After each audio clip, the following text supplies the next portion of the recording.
présenter la totalité des résultats. Il s'agit d'un document de plus ou moins 200 pages, mais je vous invite à retrouver ce document et le consulter via notre page Facebook Thermomètre Solidaris. Donc quelques éléments les plus marquants et ceux qui, d'après nous, permettront d'éclairer les tables rondes qui auront lieu tout à l'heure. Un mot rapide d'introduction sur le premier constat explicatif, puisque la démarche spécifique des thermomètres Solidaris, ce n'est pas une enquête en plus, son approche est particulière puisque son approche est compréhensive. Nous essayons de comprendre ce qui amène les gens à ressentir les choses, à exprimer des sentiments, des représentations, des freins, des attentes, des besoins. Le thermomètre Solidaris, qu'il s'agisse de celui sur les adolescents ou sur le moral des Belges ou sur le stress au travail, ne dit pas réellement ce qui est, il dit ce que les gens pensent. Et parfois, c'est brutal, c'est troublant, ça peut amener du scepticisme, et pourtant, c'est comme ça que les gens vivent et ressentent les choses en lien avec les thématiques que nous abordons. S'agissant de l'alimentation, le premier constat que nous sommes amenés à formuler et à exprimer sur base de tous ces résultats, c'est que les gens, puisqu'en matière d'alimentation, on va souvent parler des consommateurs. Vous admettrez avec moi que, parlant d'alimentation, les consommateurs, c'est tout le monde. Tout le monde se nourrit, tout le monde consomme de l'alimentation. Les gens sont coincés dans un message paradoxal. D'un côté, on leur dit manger, mais attention, du qualitatif. Quelque part, manger, mais faites tout de même gaffe parce qu'il pourrait vous arriver malheur. Manger, c'est bon pour la santé ou mauvais pour la santé. On va voir plus loin, ces messages sont largement compris et entendus par la population. De l'autre côté, un autre message dit à peu près la même chose. Manger, beaucoup, parce que manger c'est bon, manger ça apporte du bonheur, manger c'est ce que la publicité nous vend, ce que l'industrie nous vend. On va le voir, les dépenses publicitaires en matière d'alimentation explosent et ce n'est sans doute pas le fait du hasard. Aujourd'hui, l'alimentation, ça fait l'objet de prime time, d'émissions, en veux-tu, en voilà, dans tous les genres. C'est ce qui fait recette, si vous me permettez, ce mot. Alors, les gens, entre ces deux messages, d'une part, il faut manger, ça apporte du bonheur, et d'un autre côté, attention, ça pourrait vous apporter quelques problèmes, sont coincés. L'objet de cette enquête, c'est d'essayer de voir comment le consommateur vit dans ce paradoxe. Pour étayer cette hypothèse, nous avons posé une première question. Est-ce qu'au cours des derniers mois, vous vous souvenez avoir vu ou entendu des messages concernant l'alimentation et la santé, ou l'alimentation et l'environnement? 1% de la population répond négativement. Tout le monde a entendu ces messages. Et quand on va un peu plus loin, à savoir de quel message s'agit-il, et ceci en spontané, dites-nous quel était ce message. 95% vont nous dire, c'était manger 5 fruits et 5 légumes par jour, ou éviter de manger trop gras, trop sucré. À la question de savoir si ces messages sont impactants, et donc la proposition, la formulation que nous avons faite dans cette enquête, c'est est-ce que cela vous a incité à réfléchir à ce que vous mangez? 68% des gens vont nous dire oui, clairement, ça m'incite à faire attention. Un mot sur la méthodologie de lecture de notre enquête et des résultats que je vais vous présenter.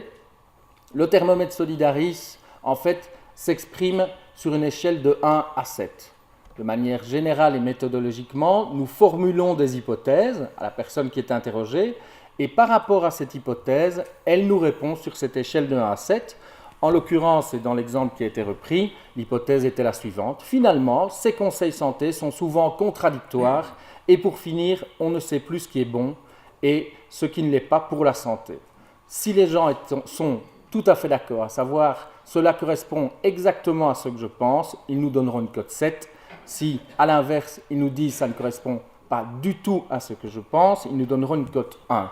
Et vous retrouverez dans tous les slides que je vais présenter, chaque fois, ces deux blocs de couleurs, vert et brun, et au milieu, ce que nous appelons, sans mauvais jeu de mots, le ventre mou, une expression de l'indifférence ou d'un non-positionnement par rapport à cette hypothèse. Nous ne retenons donc que ceux qui ont un avis tranché sur l'hypothèse formulée.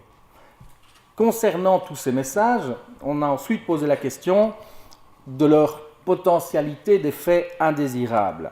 Deux hypothèses. Finalement, ces conseils sont souvent contradictoires et pour finir, on ne sait plus ce qui est bon de ce qui est mauvais. Un tiers de la population nous dit c'est clairement ce que je pense, c'est clairement ce que je ressens. Et ces messages sont en réalité une vraie source d'angoisse. On ne sait plus à qui se fier, on ne sait plus ce qui est bon et ce qui est mauvais. Et ça, 65% de la population ressent cette expression-là.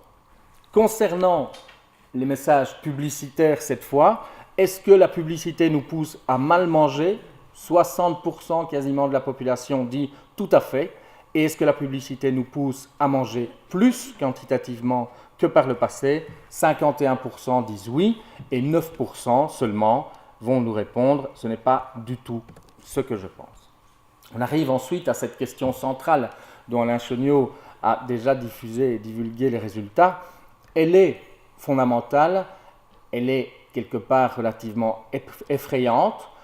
Elle n'est sans doute pas, et heureusement, le reflet d'une réalité, mais elle est le reflet précis de ce que les gens ressentent. Est-ce que la majorité, j'insiste sur le terme majorité, la majorité des produits alimentaires qu'on vous propose présentent un risque pour votre santé? On va retrouver 63% des gens qui disent oui, un risque très important ou plutôt important, contre 33% qui vont nous dire non, pas de risque selon moi. Et donc, autrement dit, les gens, monsieur, madame, tout le monde, majoritairement, se méfient quelque part de ce qu'ils mangent. Et, comme je le disais tout à l'heure, il n'y a pas, forcément, j'ai envie de dire, il n'y a pas de possibilité d'échapper à l'alimentation. Donc, 2/3 de la population se méfie de ce qu'il est obligé de manger. On est face à un sentiment d'opacité et de méfiance. Tout au long de la chaîne, j'ai envie de dire, au niveau de la production, au niveau de la transformation et au niveau de la distribution. Quelques chiffres pour étayer cette hypothèse. Au niveau de la production, même concernant une pomme, j'ignore tous des pesticides et des insecticides qui ont été utilisés. 69% pensent clairement que cette hypothèse, elle est ressentie par eux. On nous cache la présence d'OGM dans les divers produits. 55% vont nous dire oui, je le crois. Au niveau de la production et concernant les produits bio, là aussi, un chiffre assez étonnant, seuls 25% de la population pense que les produits bio sont vraiment une garantie de qualité pour la santé et l'environnement. 18% ne le pensent pas et le ventre mou est le plus important. C'est donc un espèce de scepticisme par rapport au label bio. Au niveau de la transformation, une véritable sanction pour l'industrie agroalimentaire, à savoir, est-ce que l'industrie agroalimentaire informe vraiment honnêtement les consommateurs? On a 7% des gens qui pensent qu'elle le fait honnêtement et 50% qui disent pas du tout. Les parcours et les trajets que font certains produits alimentaires avant d'arriver dans nos assiettes sont très opaques, on ne les connaît pas. Là aussi, 65% d'agrément pour cette formulation. Et enfin, au niveau de la distribution, est-ce que les étiquettes sur les produits sont souvent compréhensibles? Non, clairement pas. Seuls 6% de la population le pense. Et les informations sur les étiquettes, il y a des informations sur des étiquettes et des produits, mais personne ne garantit qu'elles sont exactes. On nous informe, mais quelque part, on n'est pas sûr que l'information qui se trouve sur l'étiquette est vraie. Une grande majorité de la population le pense. Et donc des consommateurs qui sont dans le brouillard, puisqu'ils vont nous dire qu'au fond, ils ne savent plus très bien ce qu'ils achètent et ce qu'il y a dans ce qu'ils achètent. Ils ne connaissent pas les traitements qu'ont subis les aliments et l'origine des aliments. Par contre, l'attente est très claire. Pour la population, c'est vraiment important de savoir d'où viennent les produits. La traçabilité, l'origine des produits et les transformations que ces produits ont subies est vraiment important pour la population. Ça l'est, vous le voyez dans ce cadran ici, un peu plus en fonction de l'âge des personnes qui répondent. Et tout cela mène à un très large consensus. Il faut vraiment revoir de fond en comble la façon dont nous produisons ce qui arrive dans nos assiettes. Traditionnellement, dans les thermomètres Solidaris, on s'intéresse à la confiance qu'ont les gens par rapport à d'autres individus. Quels sont les interlocuteurs finalement qui sont dignes de confiance et dans lesquels on fonde une réelle capacité à agir sur la problématique. Et on formule un certain nombre de propositions. On va vous citer des gens ou des institutions. Dites-nous si vous avez confiance dans ces institutions pour agir pour l'amélioration de la santé et de l'environnement. Il est particulièrement symptomatique de voir que les gens à qui on fait confiance, ce sont des êtres humains, des vrais humains, ceux qu'on peut rencontrer en face à face, ceux avec qui on peut discuter, et pas des institutions ou pas des groupes d'individus ou des groupements. Ainsi, 52% des gens vont nous dire la première personne à qui je fais confiance, c'est moi-même. Et derrière ce chiffre-là, derrière le décalage entre la première proposition et la deuxième, on voit à quel point les gens se sentent finalement seuls dans cette problématique-là. Donc 52%, les gens disent moi-même, je sais que je suis capable d'agir. Ensuite, on va retrouver les agriculteurs.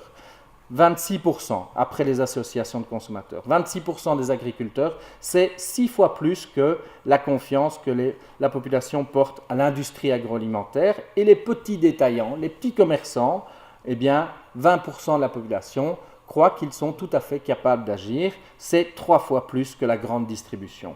Donc ce rapport à l'humain, en termes de confiance, est clairement révélé dans ce slide-là. Alors, un sentiment qu'il est malgré tout possible d'agir. Ce n'est pas une fatalité. Les gens pensent qu'ils peuvent, en agissant, en choisissant, en ayant des comportements individuels déterminés, agir d'abord sur leur santé, pour 56%, et pour 39% sur l'environnement. Donc cette capacité de changer les choses, elle va d'abord se porter sur son impact sur la santé individuelle, sur ma santé, et un peu moins sur l'environnement. Dans un troisième temps, on s'est intéressé à la compréhension du public. Finalement, je vous ai cité quelques chiffres, parmi d'autres. Ce sont des moyennes sur toute la population. Ce qu'on essaye de faire dans les thermomètres Solidaris, c'est de mieux comprendre les groupes d'individus, de mieux comprendre la population dans ce qu'elle a de différent. Et donc, on définit ce qu'on appelle des sociotypes ou des types idéaux. Le rapport de la population par rapport à deux axes. D'une part, la force des habitudes ou la non-soumission à cette force. Donc, en quoi est-ce que les gens sont freinés dans les changements à opérer, et d'un autre côté, le désir de changement. Et donc, on arrive à une description de notre univers, la population belge francophone, par rapport à son rapport à l'alimentation, une description d'un univers scindé en trois parties. D'une part, une grande partie, 43%, et on va retrouver deux sociotypes dedans, ce sont les gens qui finalement ont une non-intention d'agir. Par rapport à l'alimentation, d'une manière ou d'une autre, force est de constater que ces gens-là ne vont pas changer. Ou en tout cas, aujourd'hui, au moment où nous faisons la photographie, ils ne vont pas changer, ils n'en ont pas l'intention. On va retrouver de l'autre côté un tiers de la population qui sont déjà dans le changement, avec 2 degrés d'intensité, nous allons le voir. Et au milieu, et c'est ceux sans doute vers lesquels il faut porter une attention particulière aujourd'hui, c'est ceux qui ont un désir de changement, mais un désir qui actuellement est bloqué. L'intention de changer son rapport à l'alimentation existe chez un quart de la population, mais quelque part ce désir est bloqué. Derrière ces 3 grands groupes, 6 sociotypes. Alors un sociotype, c'est une description théorique d'un individu. Il est évident que personne ne correspond à 100% à un sociotype. Néanmoins, derrière ces 6 groupes, vous allez soit vous retrouver ou soit retrouver des gens que vous connaissez. Je commencerai par les dubitatifs. C'est le groupe le plus important. 32% de la population. Ceux-là, ce qui détermine leur rapport à l'alimentation, c'est le doute. On ne sait pas, et finalement, ce n'est pas très grave, on vit avec. Les désinvoltes, 11%, ceux-là ont un rapport déjà un peu plus réfléchi à l'alimentation, mais se disent à quoi bon, il faut bien mourir de quelque chose. Leur perception est très critique par rapport à ce qu'ils consomment, ils sont convaincus que ça ne doit pas être très très bon, pas très clean, peut-être pas très frais, mais bon, en fait, on verra bien, il faut quand même mourir de quelque chose. Ceux-là ne bougeront pas, en tout cas dans l'immédiat. Je vais continuer avec ceux qui sont déjà dans le changement. Deux groupes d'individus, les réformateurs conviviaux, c'est ceux qui ont plaisir à acheter du bio, à consommer les produits de leur jardin, à aller chez l'agriculteur du coin. Ils sont dans le changement, ils prennent du plaisir à avoir une alimentation de qualité, mais ils le font pour eux-mêmes. Un pas plus loin, d'un point de vue sociétal en tout cas, on va retrouver ceux que nous avons appelés les bâtisseurs d'une autre société. Ceux-là sont déjà dans le changement d'attitude, mais ils ne sont pas dans l'habitude. Ils sont tout le temps dans ce processus de recherche, de modification. Ils changent leur rapport à l'alimentation pour eux, mais aussi pour la société dans son ensemble et pour l'environnement. Et au milieu, d'une part, les anxieux limités par leurs revenus. Une des questions, un des filtres dans le thermomètre était la question suivante: est-ce que vous faites vos courses à 5 € près? Et les gens nous répondaient sur une échelle de 1 à 5. Eh bien, de 1 à 7. Eh bien, on va retrouver beaucoup de gens qui font leurs courses à 5 € près. Dans ce groupe d'un peu moins de 10%, des anxieux limités par le revenu. Ce sont des gens qui nous disent: je sais très bien que pour moi, pour mes enfants, je devrais consommer des produits bio, des produits frais qui viennent directement de chez l'agriculteur, mais faisant mes courses avec les moyens que j'ai, eh bien, je dois malheureusement me tourner vers la barquette de lasagne à 99 cents. Et enfin, les anxieux, ceux-là sont limités par, finalement, la réponse à la question: où est-ce que je vais trouver ces produits-là? Et certainement, vers ce public-là, il y a une information ciblée à délivrer. Ils sont 15% à vouloir changer de rapport à l'alimentation, mais ne voient pas finalement où s'adresser pour consommer autrement. Alors, on s'intéresse ensuite aux mesures à prendre. Qu'est-ce qui pourrait vraiment influencer votre choix? Et dans le champ de cette analyse-là, ou de cette dimension-là, on a systématiquement posé la question à la population de son rapport au pouvoir public. C'est une question qu'on a traitée dans tous les thermomètres. Finalement, est-ce que vous pensez que les pouvoirs publics nous protègent en garantissant la qualité des produits alimentaires pour la santé et l'environnement? Une cote de sanction, très clairement. Seuls 9% des gens pensent que les pouvoirs publics protègent. 25% pensent le contraire. Est-ce qu'ils protègent vraiment contre les fraudes en matière d'alimentation? Et on sait que l'AFSCA, etc., sont des organes qui travaillent à cette protection. Là aussi, cote sanction, 8% seulement, 35% pensent le contraire. Et enfin, un ventre mou qui est fort important. Le nombre de gens qui ne se positionnent pas par rapport au pouvoir public est souvent très important. Dans le même ordre d'idée, les pouvoirs publics n'entreprennent pas suffisamment d'actions pour protéger les consommateurs et les divers risques de l'alimentation. 55% en sont convaincus. De manière transversale et au-delà de ce thermomètre-ci, vous me permettrez une parole un peu plus politique dans le sens noble du terme, mais derrière ces chiffres, derrière ce constat finalement du rapport de la population au pouvoir public, on observe le fruit d'un travail de sape qui tend à ringardiser les pouvoirs publics. Posez la question à la population de l'image, la perception qu'ils ont d'un certain nombre de métiers. Eh bien, demandez-leur ce qu'ils pensent des fonctionnaires. Oui, les fonctionnaires.